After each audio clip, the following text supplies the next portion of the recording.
All right, Corey, what are we getting ready to do here?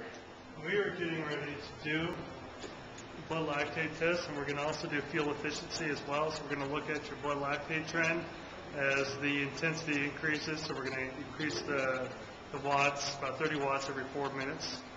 You exercise until you hit failure. The other thing we're going to be doing too is having it hooked up to the metabolic cart, and there we'll be looking at your fat carbohydrate use. So we'll know if you're more efficient than you were last time by looking at the longer you can keep a high amount of fat use, the more efficient you are. So hopefully that's increasing from test to test.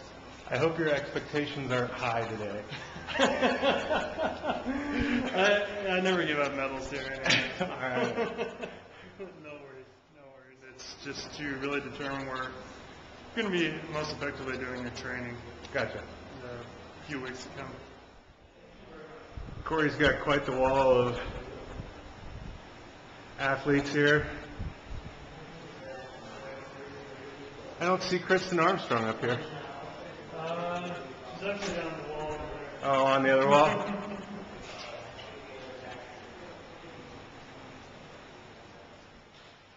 Okay, go. Okay, we're going to stick this in your mouth. Okay. This is how we'll measure your oxygen consumption, sometimes VO2 max, but we're not interested in that today. We're just interested in your economy and efficiency on the bike. So it's a little like a scuba, sometimes a little bit uncomfortable, but it fits in there.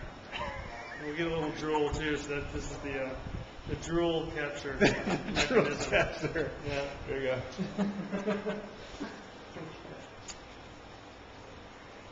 Blue 42. Blue 42. All right, Dan has started out in this test now. We're looking at his oxygen consumption, his use of carbohydrates and fat. So we can see that he's happy to be here, hooked up, full of excitement. And this is the first of a 4-minute stage here. At the end of the 4-minute stage, we'll be sampling blood lactate. And we'll keep doing that until he hits failure. Sounds like fun.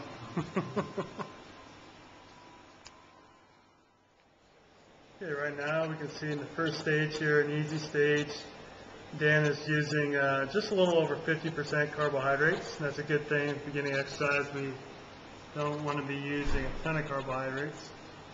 Then also, we're observing his heart rate too. He's at a pulse of 141. So it's pretty easy for him right now. Dan, pretty easy? Okay, good. So we can see after the first stage, Dan is about 2 millimoles of blood lactate, not a lot, and we'll see that number go up as each stage increases. Hopefully it'll stay relatively the same, and then towards the end it will increase exponentially. Okay, we can see we're third stage in. Blood lactate is at 2.6. Not a big change, so we can see it's pretty easy for him. We go up and look at his carbohydrate use. It's at 73%, so before it was 56%. So that increased carbohydrate use is definitely going up. Feeling a little bit more fatigue? Okay, good to know. Keep going, looking good.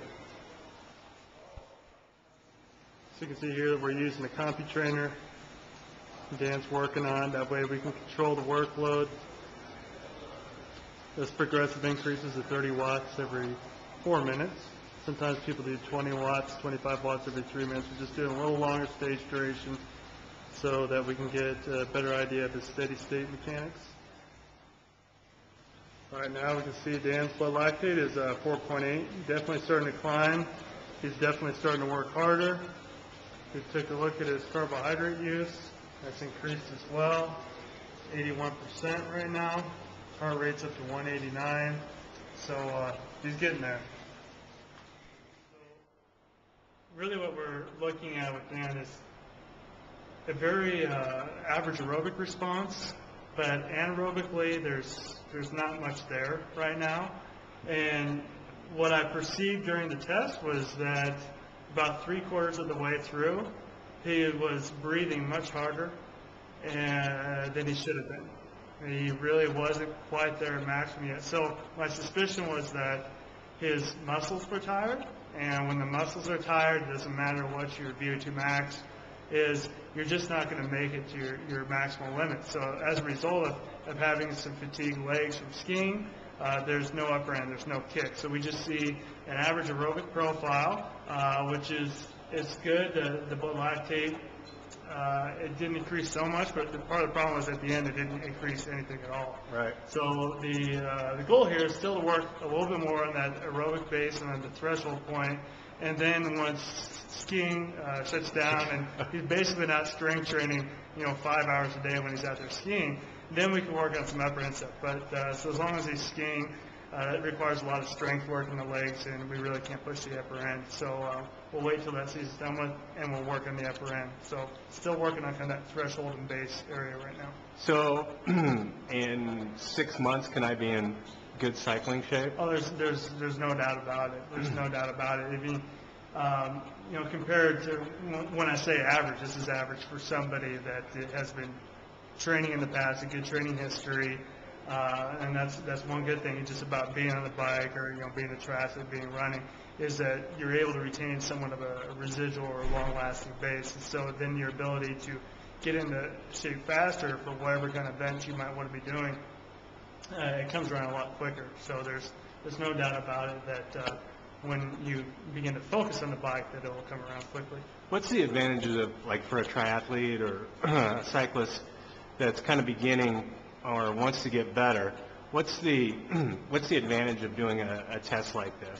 Well, the thing that I say is that in order to know where you want to go, you have to know where you've been and then where you are right now. So the testing really lets you know where you're at right now, so that you're not taking on too much training, or in some cases you're not taking on too little too. So it gives a real exact idea of what exactly do I need to be doing so that I'm not at risk of overtraining.